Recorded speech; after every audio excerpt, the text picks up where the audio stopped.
su interés. Fíjese que vamos a hablarle aquí de un libro que documenta cómo en México la corrupción de las grandes empresas es igual o peor que la de los gobernantes y cómo algunas corporaciones no solo mueven toneladas de dinero para burlar la ley, sino que lo hacen con total impunidad. O sea, uno habla de políticos, por ejemplo, ¿no? Hablas fácilmente de políticos, de exsecretarios, de expresidentes podridos. Pero ¿quién les da el dinero? Bueno, existen las Odebrecht, existen las OHL, las X, las Z, y de eso se trata justamente este libro. Detalla que prácticamente nadie investiga o castiga a las transnacionales que reparten estos sobornos y pone nombres y pone apellidos a las compañías señaladas por malas prácticas y explica el esquema que se da para esa tranza.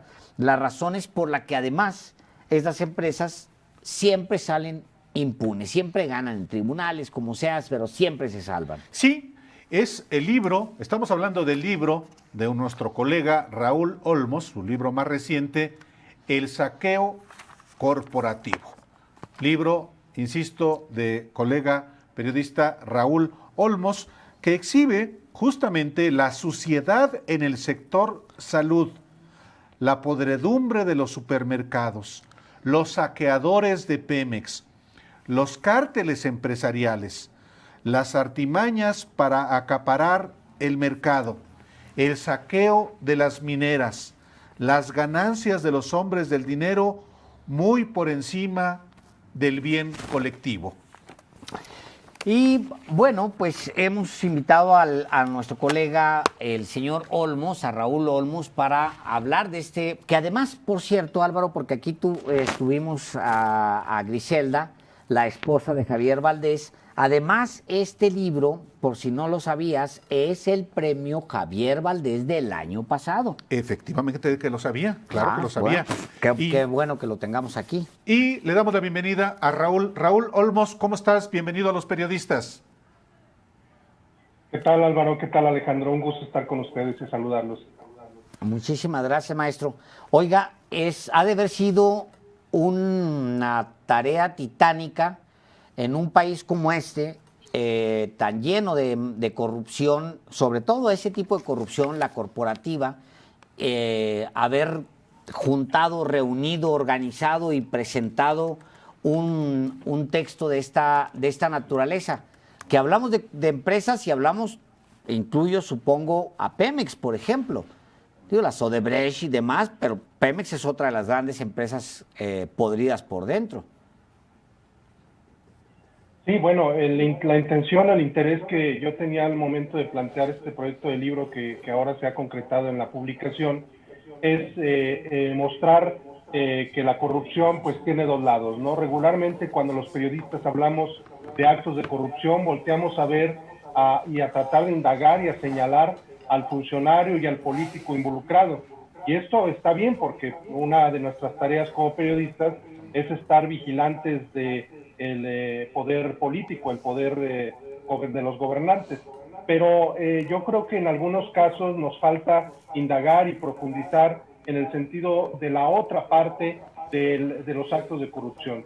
No solamente el que recibe el dinero, como bien mencionaban al inicio ustedes, sino también y sobre todo quién da ese dinero, porque quien termina, en la investigación me di cuenta que quien termina urdiendo todas estas tramas de corrupción, quien termina armando todos los esquemas y las tramas, pues es quien aporta el dinero. Y cuando vemos quién aporta el dinero, pues regularmente es el poder económico de este país que es tan potente, tan influyente, que es incluso en algunas ocasiones superior al poder político. Estamos hablando de grandes corporaciones, de grandes grupos empresariales que han hecho incluso de este esquema de pagar sobornos, de comprar favores de funcionarios públicos, como un modus operandi, como una forma de operar recurrente que se ha venido replicando a lo largo de los años y a lo largo de los sexenios. Este es un recuento y una vista, una mirada, no solamente en el pasado reciente, que se ha venido enfatizando en el pasado reciente de Enrique Peña Nieto, sino también una mirada hacia atrás, hacia los gobiernos, por ejemplo, de Vicente Fox, de Felipe Calderón, del propio Peña Nieto, y en algunos casos unos atisbos a lo que ha venido ocurriendo en este arranque de gobierno. Esta mirada tiene que ver con que muchos de los grandes consorcios, a pesar de que han sido sorprendidos en actos de corrupción, han permanecido prácticamente impunes.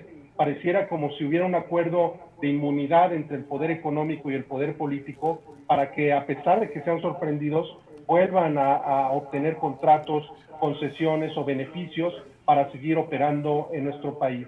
Aquí lo deseable sería que una vez que son descubiertos, sorprendidos en actos de corrupción o en actos indebidos para beneficio propio, pues debería haber sanciones, y también debería haber, y eso es algo que a lo que apuesta el libro, debería haber una mayor pues conciencia social de parte de las empresas, una mayor responsabilidad social de que los beneficios económicos que obtienen las grandes corporaciones pues derramaran hacia la sociedad y de alguna forma contribuyeran, esa es una aspiración que deberíamos de tener, contribuyeran a reducir la inequidad que se vive en este país tan marcada y de la cual pues hemos sido testigos y sufrimos cotidianamente esta marcada inequidad social que se vive en el país.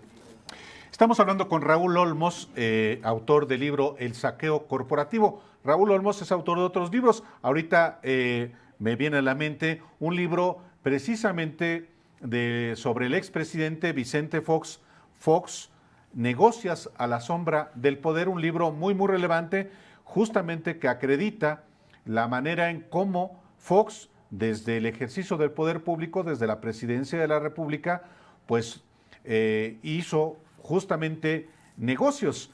Pero, Raúl, ¿cuál es, entre tantos casos que tú abordas en el saqueo corporativo, un caso paradigmático justamente de este saqueo corporativo?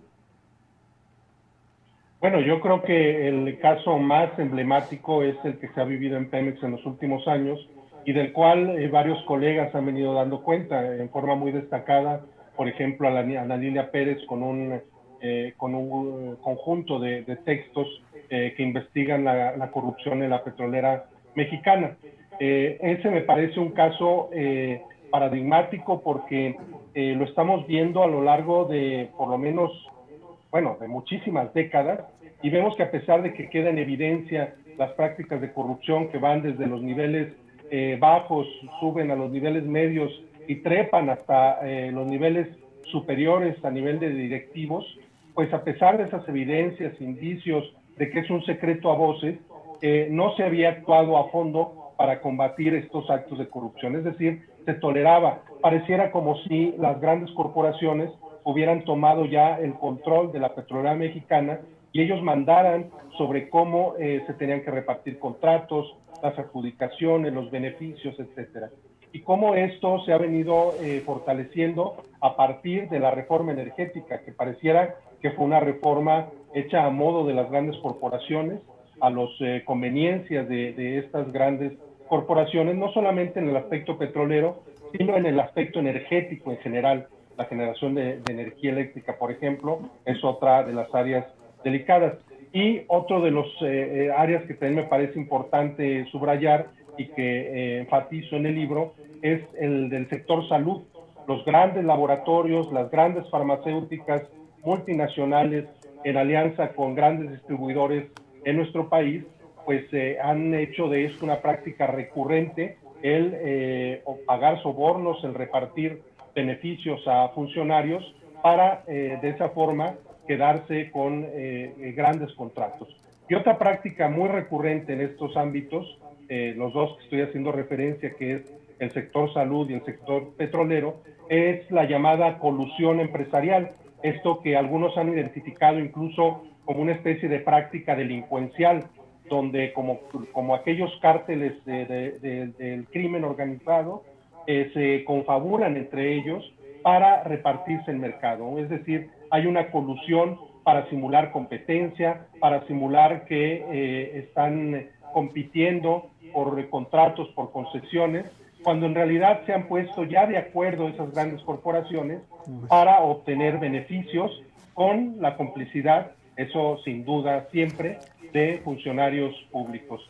Estas prácticas son recurrentes, insisto, que pareciera que es como ya algo establecido, algo orquestado desde las altas esferas de estas grandes corporaciones. Es algo que al ver que se replica y se replica y se replica, uno no podría tener otra explicación más que pareciera que son políticas de actuación de estas propias corporaciones, e insisto, siempre con la complicidad del poder político, el poder gubernamental.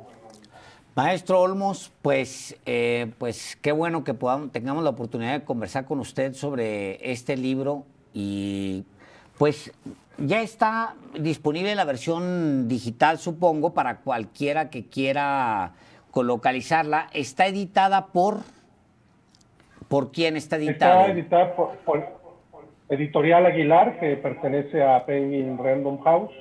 Y sí, ya está en circulación a partir de este mes. Digamos que está debutando en las librerías en octubre. Entonces, pues una invitación a la audiencia, ojalá pudieran conocer este texto. Claro. Y no solamente este libro, sino yo recomiendo ampliamente el libro Fox, Negocios a la sombra del poder, que es un libro, no es reciente, es de 2017, pero sí es muy, muy relevante para conocer revelaciones sobre los negocios de este fulano. Y hemos hablado de los legionarios, ¿te acuerdas? Claro, aquí lo hemos mencionado. El imperio financiero de los legionarios de Cristo. Si usted nos ha escuchado aquí hablar sobre el imperio de los legionarios, quien agarró e hizo eso, pues es el maestro Olmos, a quien tenemos el gusto de tener. Y uno último, que es el caso de Odebrecht. Raúl ha sido un periodista investigador del caso de Odebrecht y tiene un libro que se llama Gigante de Lodo. Es de 2018, también es un libro muy, muy recomendable para usted que nos ve y nos escucha. Raúl Olmos, muchísimas gracias por haber estado aquí en Los Periodistas. Gracias a ustedes por el espacio y el gusto es de verdad el mío. Encantado siempre, maestro. Esta es su casa. Muchas gracias. Volvemos después de una breve pausa.